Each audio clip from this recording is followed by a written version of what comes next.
In this video, Lisa Graham, AGM expert at EQ, and Maureen Beresford, Head of Corporate Governance at the FRC, discuss Gen Z participation at AGMs. I know you'll find it interesting. Hi Maureen, and thank you for joining me. So I'd just like to chat about Gen Z shareholders and in particular their increased engagement in AGMs. Does this come as a surprise to you? It does, it really does. And I think that's a great thing. I think it's only beneficial for the company and society at large if younger people are getting involved in companies and making their voice heard. From that, I mean, do we think that they will be using it more as a platform to have their voice heard, maybe for some of the other issues that we're seeing today, the climate issues and so on? You know, that it's that audience, isn't it? Not just, but that seems to have a louder voice and want to be seen and heard. In which case, do we think the AGM is the right platform for that? Does it need to change?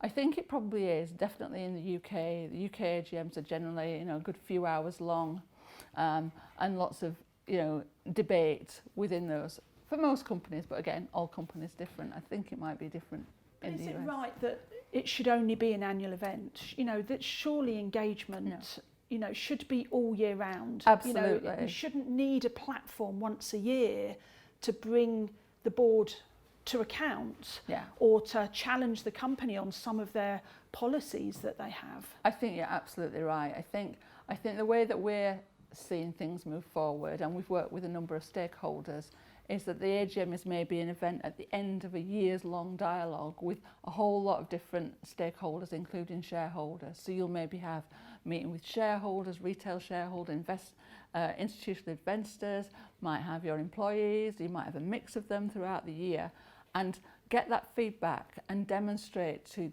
your shareholders that you're listening, and demonstrate that you're taking account of what they're saying, as you said, being accountable, but not just for the daily business, for all these other things that companies should be thinking about. And I see the AGM as being that kind of final piece of the year's events, almost. Bringing it all together. Brings it all together. And I mean, your annual documents, that go alongside your AGM, they should be able to be used all year round. It shouldn't just be that one day. Exactly. Have a use for that one day. It should have a much wider purpose. And it should potentially be forward-looking as well about what are they going to do in the next year, not just looking backwards. So an annual report, although it tells you about the finances and about the narrative and what company's done, it's quite out of date by the time you get to the AGM. You've written your year's report and then the AGM is some months later, isn't it? So make it a little bit more forward thinking, pick up things in the report that you can actually do next year. How do you think Gen Z shareholders and other investors, how do you think they are going to get their voice heard? What changes do you think they will make? I think they've got to be vocal to start off with. It is a change. I think the pandemic has been a catalyst for change, and I think some companies are actually embracing that. But I think we've got to recognise it will take time, and it'll be probably the biggest companies with the biggest retail shareholder base that make the moves quicker. So they'll be using different channels to engage. And I'm sure that Gen Z are kind of tweeting things. They're tweeted to companies, they're talking to them, etc. They're talking to each other. We were just having this conversation, just sitting here thinking about the cost to companies as well, because I think we've agreed that it should be more than just an annual event. Engagement should be all year round, but we also know that can come at a cost. Yep.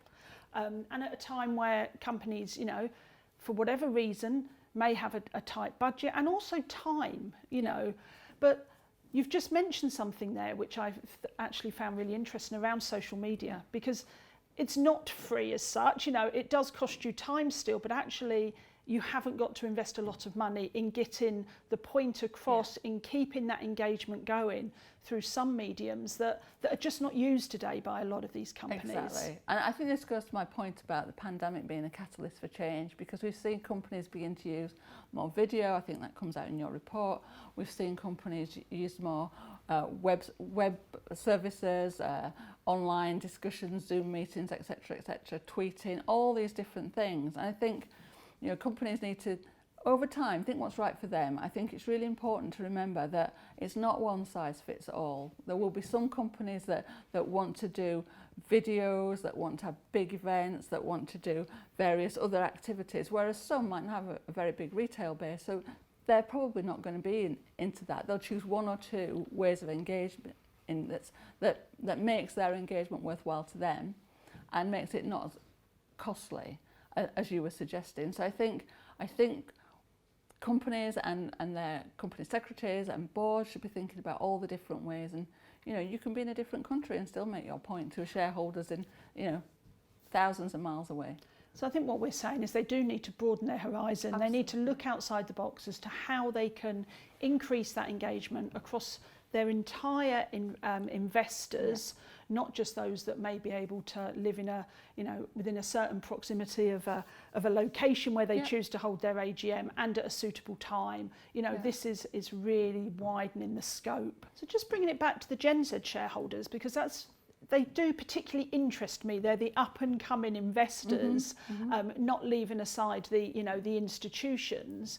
But what do you think would be their preferred method of communication? Oh, I wish I was young enough to answer that question. I'm assuming that they would prefer to use social media and to be able to access information when they want to access it. That the younger people are much more flexible in the way that they're accessing information. So it's bringing to life that digital communication that, the world that we're all starting to live in, really. And I'm guessing on their phone, they want to access everything on their phone. So, make sure that all the mediums are used in that way, that they can just tap in. But what barriers are there currently that are stopping or will stop issuers from being able to make some of these offerings? I think there's a nervousness around the technology, and I don't think that's because the technology is not capable of delivering. I think it's because we're in this new world where they've not been used in this way before. So I think there's a nervousness about that. There's still a nervousness about the cost and what's right for each individual issuer, whether it's, all sets of different technologies or just one technology that they use. And I think, it's the way that the owner of the share can actually vote, because they actually want to vote, and sometimes they can't because they're holding nominee accounts. Yeah, and you've just hit the nail on the head there, really, and I think that it could be a whole conversation on its own, but one that needs to be tackled around. No doubt a lot of the Gen Z shareholders will be holding in a nominee vehicle, and it's making sure the accessibility to the meetings is easy. It's accessible, and the fact it can be done in a timely manner, because we all know that time is of the essence when it comes to the window you've got to apply for the necessary paperwork. So I do feel that there are some changes that are going to be required, whether it's legislative changes, changes to the Companies Act, or whether it's simple process and making it clear that this is the way you go about doing something. Some companies that offer this are beginning to do that. I think it's started to change, but there'll be some that are slower, and I think it's about putting pressure on it and being positive and actually showing what you can do if you allow these beneficial owners of the shares to actually vote, to make a difference. And we've talked about them being young. If somebody is invested in shares and they can't vote, they'll be sure to find out from their friends who have invested in a different platform and they can vote. So I think there's something along those lines as well. I think legislation takes a while. It takes a long time to get legislation in the UK and to make a difference and it to be implemented. So I think we've got to start putting pressure on those companies that aren't making it that easy to actually make your vote count. But I think positive campaigning, positive messaging, and for those companies and issuers that are actually seeing more of this voting and having a good experience, to actually make a lot more of it. Yeah, and I think that's exactly what we will see with those platforms available. As long as companies make the meetings themselves accessible, there's absolutely no reason why they couldn't have their voice. Yeah. Totally agree. Legislation, yes, I think we'd all like to see some quite drastic changes. It's not going to happen, so we've got to work with what we've got and just make it worthwhile for everybody. for all the effort that's put in. Yeah, and I think that's important. We talked a lot about Gen Z, as we said earlier, but I think it's for everybody who wants to actually, you know, have a vote, have their voice heard, and to have companies be accountable. Thank you. So by the sounds of it, I think there's lots to do. There's no real barriers, i.e. legislation is not stopping companies from broadening the horizon today. It's appetite as well as taking that risk, having that comfort in the technology that is available. I think definitely, and I think it's quite exciting.